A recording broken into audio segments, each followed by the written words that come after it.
Ayun na po si baby. Ini-enjoy na ang kanyang bagong crib. And very peaceful po ang kanyang sleep. Naka-side view pa.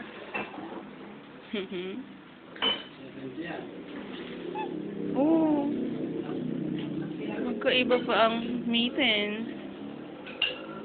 Ang talap naman ang tulog ng baby. Ay, nagising ka ba kita? Sorry po. Sleep ka na uli.